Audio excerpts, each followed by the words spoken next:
चुनाव का माहौल बना हुआ है, चुनाव होने जा रहे हैं और ऐसे में किसान आंदोलन भी पूरा ज़ोर शोर से चल रहा है। इस पर आपका क्या विचार है? किसान आंदोलन और चुनाव भाई का जो माहौल चुनाव का है।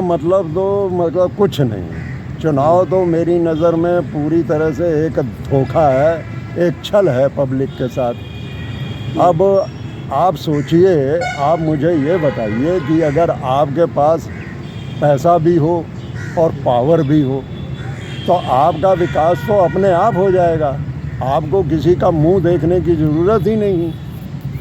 तो पैसा और पावर एक ऐसी चीज़ है जो किसी का भी विकास कर सकता है। अब सरकारें और शासक वर्ग देखिए कितना चालाक है। उसने टैक्सों के ज़रिए तो जनता से पैसा ले लिया और उनको कमज़ोर कर दिया, कंगाल कर दिया, और वोट के ज़रिए उनकी पावर भी ले ली। उनके पास कोई अधिकार ही नहीं रहा।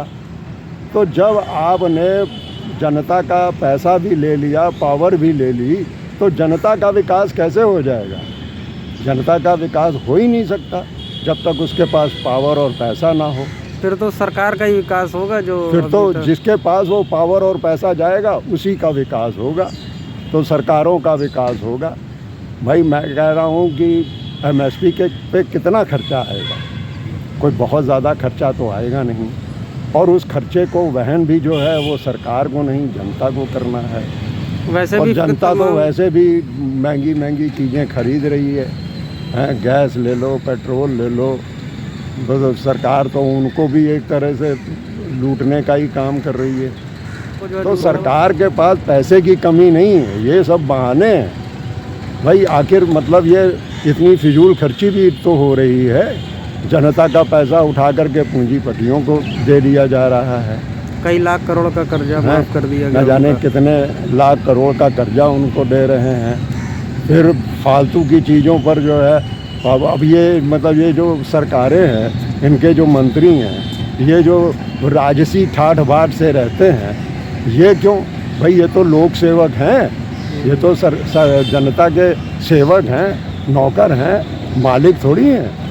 तो एक सेवक जो है वो राजसी ठाठ बाट से रहेगा, और देश की जनता जो इनके संविधान के अनुसार जो है मालिक है देश की, वो नौकरों की तरह रहेगा, गुलामों की तरह रहेगा। तो ये इस तरह का माहौल ज़्यादा दिन चल नहीं पाएगा। सरकार पहले भी झुकी थी और इतना सब दमन करने के बाद अब भी उसको झुकना पड़ेगा, और ये चुनाव से कुछ नहीं होगा। तो आपका मतलब ये है कि चुनाव से कोई नतीजा नहीं निकलना, या आंदोलन से ही कोई ना कोई निष्कर्ष निकलेगा? जनता के पास आंदोलन ही एक विकल्प है, और कोई विकल्प नहीं है। लेकिन ये है कि अगर जनता भी अकेली लड़ती है, कोई एक वर्ग जो है, कोई एक तबका जनता का जो है अपने समस्याओं के लिए संघर्ष करता है, तो दूसरे उसके साथ नहीं खड़े होते। फिर तीसरा करता है तो और लोग नहीं उसके साथ खड़े होते।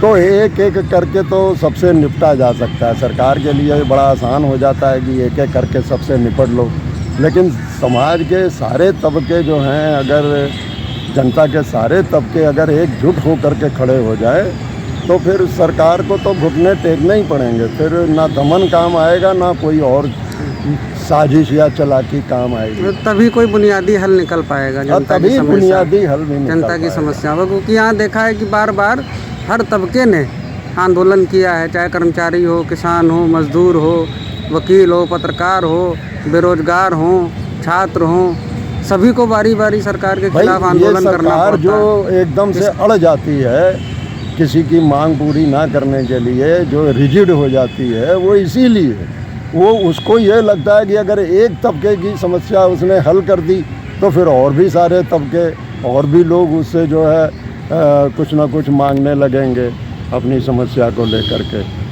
तो वो इस चीज़ से बचना चाहती है कि मतलब एक व्यापक एकता जनता की, सभी तबके जनता के एकजुट ना होने पाए। तो ये और जनता का हित तो तभी है जब वो सारे एकजुट हो जाएं, और अगर सारे एकजुट हो गए तो फिर तो सरकार को घुटने टेकने ही पड़ेंगे। कभी सरकार की नीतियों से और सिस्टम का जो हाल है उससे परेशान होकर कभी कोई तबका आंदोलन करता रहता है, करेगा ही। लेकिन इस अलग अलग अब करते भाई हैं। अब आप देखिए कि ये सरकारें तो बेरोजगारों को भी नहीं छोड़ रही हैं। जो बेचारे माँ बाप के ऊपर निर्भर हैं, माँ बाप से पैसा ले करके और तमाम जो भर्तियां निकलती हैं उसमें अभी जैसे 500 रुपये, 1000 रुपये खर्च करते अभी हैं। भर्तियां निकली थी करीब 50,000, और तो बता रहे हैं कि बाद में पता चलता है कि वो सरकार का ही कोई आदमी हाई कोर्ट में खड़ा हो जाता है और कहता है साहब पेपर लीक हो गया और जो है बड़ी धांधली हुई है, लिहाजा इस पैनल को जो है कैंसिल कर दिया जाए, रद्द कर दिया जाए, तो वो भर्तियां ही रद्द हो जाती हैं। हाँ, तो यानी और अरबों इस तरह खरबों बेरोजगार भी ठगे जाते हैं बेचारे। बेरोजगारों की भी मजबूरी का फायदा उठा के अरबों खरबों रुपया जो है हाँ उनसे भी ठग लेती है। हाँ हाँ, वही मैं कहना चाह रहा हूँ कि ये तो सरकार जो है बेरोजगारों को भी नहीं छोड़ती। तो सरकार तो देखिए कभी किसी को देती नहीं, उसका काम है लेना। तो अब जैसे मान लीजिए कि एक उद्योग है, आप उद्योग को ले लीजिए और वहाँ पैसा जो है वो पूंजीपति जो है जनता का लगा रहा है। LIC और बैंक से उसने जो कर्जे लिए हैं जिनको वो कभी वापस भी नहीं करता, वो पैसा जनता का वहाँ उद्योग में लगा रहा है। वो वहाँ पे जो प्रोडक्शन है वो मजदूर कर रहा है, फिर उस प्रोडक्शन को जनता खरीद रही है। तो इसमें तो ना पूंजीपति का कुछ लग रहा है ना सरकार का, और फिर भी पूंजीपति जो है वो मुनाफा ले जाता है और सरकार जो है वो टैक्स ले लेती है और जनता फिर वहीं की वहीं रह जाती है। ठगने का मतलब ये है कि जो कुछ कर रही है वो जनता ही कर रही है। सरकार की भी जो सेवाएं कर रही है वो जनता कर रही है। अब कर्मचारी हैं, अब कर्मचारियों को आप क्या समझते हैं सरकार अपने जेब से कुछ देती है? जो वो तो जो कर्मचारियों का जो फंड वगैरह कटता है उसके ब्याज से, उसके इंटरेस्ट से ही सरकार जो है कर्मचारियों की तनख्वाह जो है चुकता कर देती है। और फिर सरकार कोई कहीं कमाने जाती है? सरकार क्या काम करती है जो उसके पास पैसा, अपना पैसा होगा? पैसा तो जनता का ही है ना। बस ये है कि जनता का पैसा जो है अंधाधुंध फिजूल खर्ची ना हो उसको जनता को सुविधाएं मुहैया कराने पे, जनता के विकास के लिए इस्तेमाल किया जाना चाहिए ना। हाँ, जैसे आपने और वो तभी होगा जब लोकतांत्रिक व्यवस्था होगी।